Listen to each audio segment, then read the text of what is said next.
अध्याय 2 में आज हम करेंगे इसका 6वां क्वेश्चन। और इसके पहले हमने 5वां और चौथा ऐसे सभी क्वेश्चन किए हुए हैं, तो आप प्लेलिस्ट चेक कर लेना। तो 6वां क्वेश्चन जो है इसमें दिया गया है कि अल्कोहल एवं ग्लूकोज जैसे यौगिकों में भी हाइड्रोजन होते हैं, लेकिन इनका जो वर्गीकरण है अम्ल की तरह नहीं होता। एक क्रियाकलाप द्वारा इसे साबित कीजिए। तो चलो आज इसको अच्छे से कैसे करना है, इसका चित्र कैसे बनना है, क्रियाकलाप कैसे लिखना है, आओ सब चीज़ें अपन देख लेते हैं। तो अपने नोट्स में चलते हैं। तो नोट्स में जैसे कि आप देख सकते हैं कि क्वेश्चन तो मैंने लिख लिया है। अब आपको आंसर किस तरीके से लिखना है तो वो आज यहाँ पे देखेंगे। देखो, क्रियाकलाप द्वारा हमें इसे प्रदर्शित करना है। तो सबसे पहले हम एक बीकर लेंगे, मतलब फिर हमें समझ में आएगा कि इसमें हमें क्या करना है। तो देखो, एक बीकर बना लूँ सबसे पहले। ये यहाँ से बनाना, थोड़ा मतलब अंतर, नीचे जगह बना, ऊपर जगह चाहिए। तो बीकर थोड़ा हम यहाँ से बना लेते हैं, ठीक है। ये 4 लाइनों में बीकर आपका आ जाएगा, 4 से 5 लाइनों में आपका बीकर आ जाएगा। ये देखो, इतना चौड़ा बीकर आपको बनाना है आंसर में, ठीक है इसके। और इसको फिर यहाँ से थोड़ा हल्का हल्का घुमा देना है इस तरीके से। ये देखो, ये और इसको इससे मिला देना है। ये बन गया बीकर, ये देखो, ठीक है। अब इस बीकर में हमें क्या करना होगा, यहाँ से एक कार्क लगाना है। कार्क मतलब एक कागज का टुकड़ा, इस तरीके से, जिसे या फिर आप थर्माकोल भी इस्तेमाल कर सकते हो। जो हमारे घरों में टीवी वगैरह आती है तो उसमें एक कागज आता है, सफ़ेद मोटा कागज, जिसे हम थर्माकोल बोलते हैं। तो ये जो है यहाँ पे आपको लगा देना है, इस तरीके से ये भर देना, ठीक है। ये देखो, ये यहाँ पे इस तरीके से भर दो पूरा, ये भर दिया, ठीक है। ये पूरा, ये क्या है, कार्क। रबर का भी हो सकता है, ठीक है। तो आपको केवल कार्क लिख देना है। अब इसमें आपको क्या करना है, 2 कीलें लगा लेनी है। 2 कीलें, इस तरफ एक कील और इस तरफ एक कील। थोड़ा सा यहाँ पे इस तरीके से बना देना ताकि ये कील जैसा लगे। तो ये 2 कील हैं, तो यहाँ पे हम इसको भी नामांकित कर देते हैं। नामांकित करते समय ध्यान रखना, आप चाहें तो स्केल से लाइन खींच सकते हो ऐसे, ठीक है। और यहाँ पे आप लिख सकते हो कील, ठीक है। ये कील है और ये भी क्या है, कील है। अब दोनों कील जो हैं, यहाँ पे हम इन दोनों कीलों से तार निकाल देते हैं एक। तो तार कैसे निकालोगे, इस तरीके से आप तार निकाल सकते हो। ये देखो, ऐसे सीधी लाइन खींची, फिर ऊपर एक लाइन खींची ऐसे, ये एक तार निकल गया, ठीक है। आप ऐसे करके इस तरीके से आप लाइन निकाल सकते हो। ये देखो, ठीक है, ये लाइन निकाल दिया। इसके बाद फिर यहाँ पे भी देखो, जो है अब कैसे भी निकाल सकते हो, ठीक है, ऐसे करके। फिर थोड़ा सा आगे इसको बढ़ा दो ऐसे, फिर थोड़ा ऐसे करके थोड़ा और आगे बढ़ा दो, ठीक है। और फिर ऐसे ऐसे, ठीक है। और फिर इस तरीके से आगे ऐसे कर दो। अब यहाँ पे आपको बैटरी लगाना है। तो आप पहले छोटा, फिर एक बड़ा, छोटी लाइन फिर बड़ी लाइन, बैटरी बनाने का तरीका है। फिर बड़ी लाइन से ऐसे छोटी लाइन जोड़ दो, ठीक है। फिर बड़ी लाइन, फिर छोटी लाइन, ऐसे। फिर इस तरीके से छोटी लाइन यहाँ पे थी तो बड़ी लाइन यहाँ पे, ये बीच में 2 टर्मिनल हमने बना दिए। तो ये बैटरी बनाने का तरीका है। अब यहाँ बैटरी के बाद यहाँ पे एक सर्किट में यहाँ पे बल्ब लगा दो, ये बल्ब लगा दो। और फिर इसके बाद इसको इससे जोड़ दो।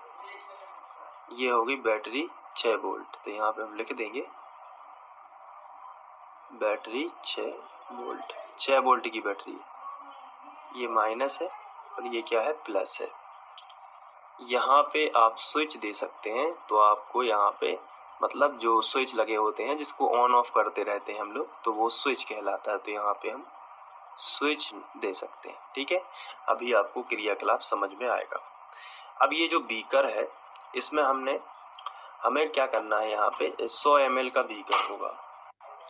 मतलब इसमें कोई भी जो विलेन है वो 100 ml तक भर सकते हैं। तो इसमें तो अब इस कार्क के बारे में आपको एग्जाम में लिख देना है। तो ये कैसे बनना है, एक एक पॉइंट हमने समझ लिया है। अब इसके बारे में लिखोगे आप कि चित्र के अनुसार या फिर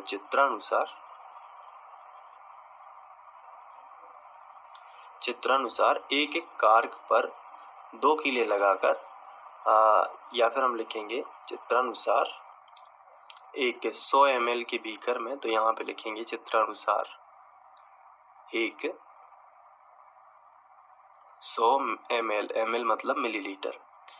तो एक 100 ml के बीकर में,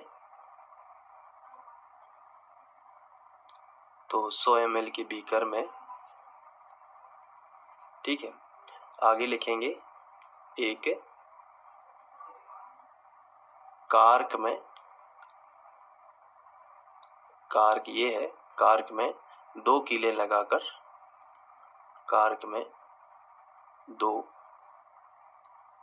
कीले लगाकर, ठीक है, ऐसे लिखते बन जाएगा ना, 2 कीले लगाकर इनका संबंध एक बैटरी, बल्ब और स्विच से करते हैं। तो जो बैटरी है वो 6 वोल्ट की है, तो यहाँ पे लिखेंगे 2 कीले लगाकर इनका संबंध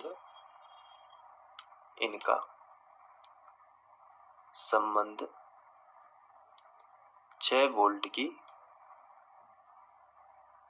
बैटरी, कॉमा लगा देना, फिर लिख देना बल्ब तथा स्विच। ये क्या है, ये बल्ब है, ये स्विच है और ये बैटरी है। तो पहले लिख देना 6 वोल्ट की बैटरी, फिर लिख देना बल्ब, फिर लिख देना स्विच तथा स्विच से करते हैं।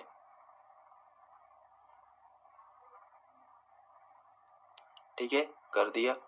ये संबंध तार द्वारा ही हुआ, ये चालक तार है। ठीक है, अब इसके अंदर आपको हमें ये चेक करना है कि एल्कोहल और ग्लूकोज जैसे यौगिकों में भी हाइड्रोजन होते हैं। कैसे पता, मैं इसके फॉर्मूले से बताता हूँ। जैसे कि अगर एल्कोहल का सूत्र अगर देखें तो जैसे एथिल एल्कोहल है तो इसका सूत्र होता है C2H5OH।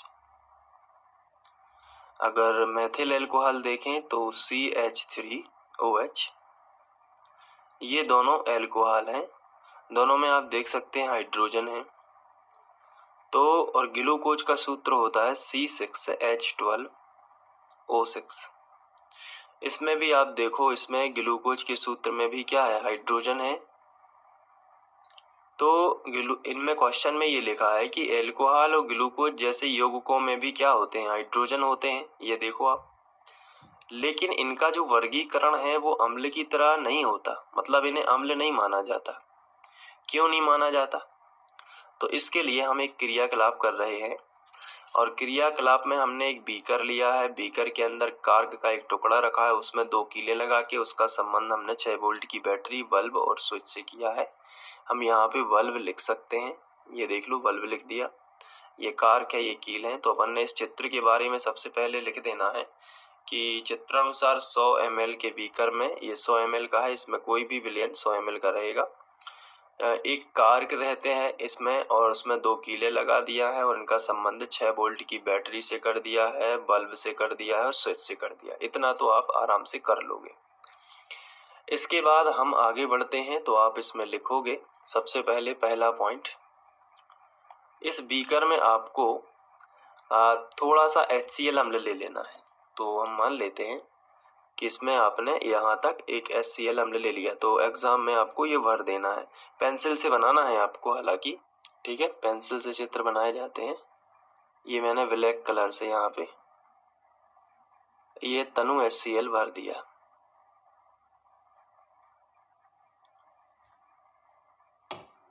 ये भर दिया। तो पहले जो पहला है कि बीकर में थोड़ा तनु HCl अम्ल डालेंगे, तो हम लिखेंगे अब,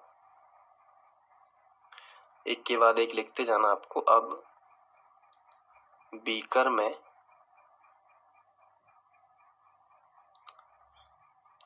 थोड़ा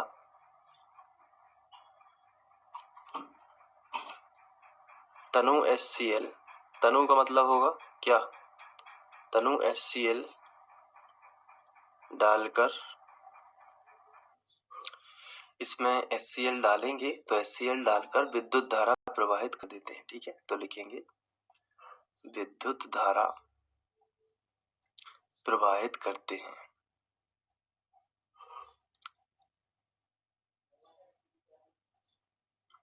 ठीक है, अब जैसे ही हमने इसमें HCl अम्ल डाला और यहां से बैटरी चालू कर दी तो हुआ क्या कि ये बल्ब जो है वो जलने लगा। इसका मतलब HCl ने करंट पास किया है इधर से इधर। तो यहाँ पे हम लिखेंगे प्रवाहित करते हैं तो देखेंगे कि बल्ब जल जाता है। तो देखते हैं कि बल्ब जल जाता है।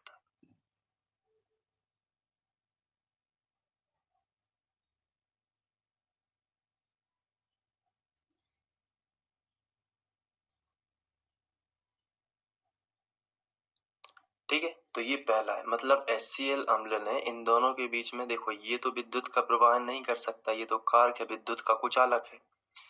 तो इधर से इधर करंट कैसे आई, क्योंकि यहाँ से यहाँ के बीच में तो गैप है, तो इसके बीच में तो HCl भरा होगा ना। तो इसका मतलब है कि HCl में से विद्युत का चलन हो गया।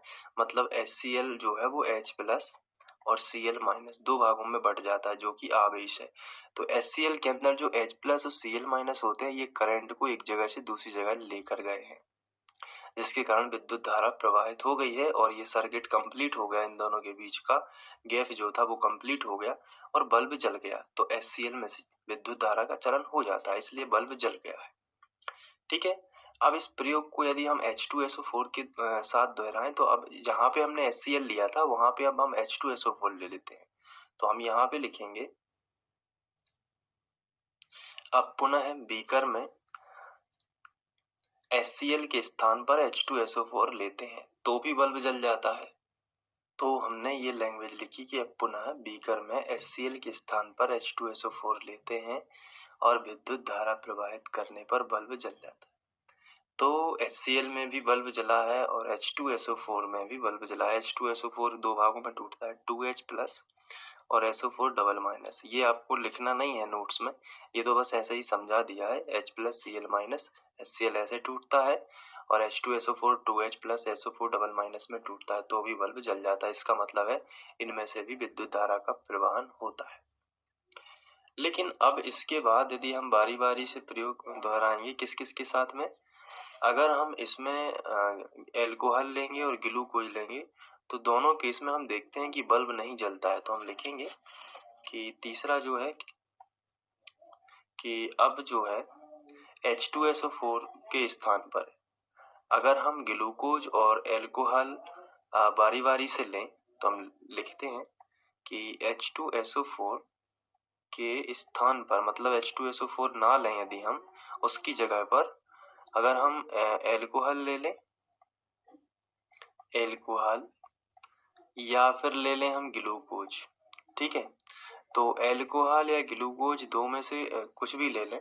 तो एल्कोहल और पहले हमने एल्कोहल लिया फिर हमने ग्लूकोज लिया, मतलब दोनों को साथ में नहीं लेना है, ये पहले लिया ग्लूकोज बाद में लिया। तो हम लिखेंगे एल्कोहल और ग्लूकोज को बारी बारी से लेते हैं। तो यहाँ पे लिख लेते हैं बारी बारी से लेने पर बल्ब नहीं जलता है, या विद्युत धारा प्रवाहित करने पर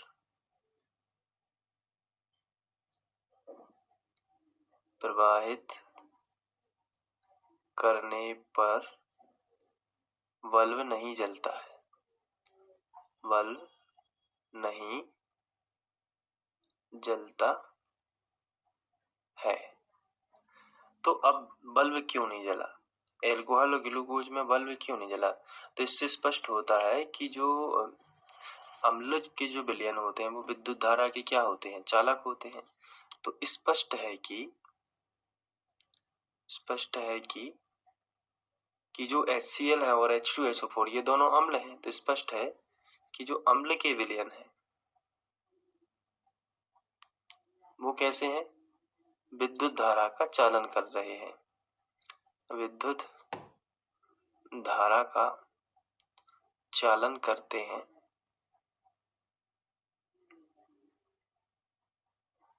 जबकि ग्लूकोज या अल्कोहल के विलयन विद्युत धारा का चालन नहीं करते।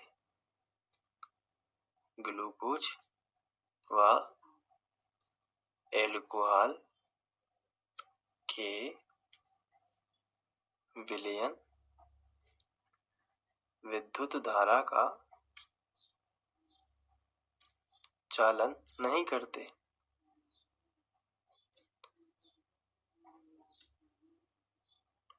ठीक है, ये नहीं करते विद्युत धारा का चालन, इसलिए इन्हें अम्ल की श्रेणी में नहीं रखा जाता।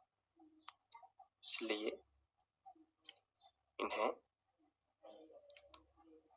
अम्ल की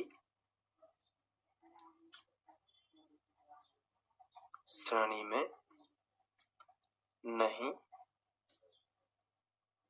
रखा जाता है। तो ये क्रियाकलाप के माध्यम से आप लिख सकते हो। पूरा आंसर आप लिख लेना अच्छे से। ये हमारा नोट्स में इसी तरीके से लिखेगा, ये बस आपको नहीं लिखना है। ओके, समझ में आ गया ना? तो ये पूरा आंसर आप लिख सकते हैं। अब इसके बाद हम लोग नेक्स्ट क्वेश्चन करेंगे। Thank you.